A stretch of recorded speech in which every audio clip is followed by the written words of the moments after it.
Well, the storm is here, and as you can see, we don't have as much as they said that we were going to get, but I still want to keep my entrances cleared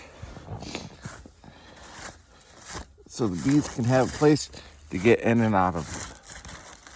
That also helps circulate the air because they need ventilation. But anyways, this is what's going on. Got my trusty CF Moto 600 four-wheeler clearing out all this snow. But for the most part, it's not as bad as what we thought it was. But it's been cold. But anyways, until next time, see ya.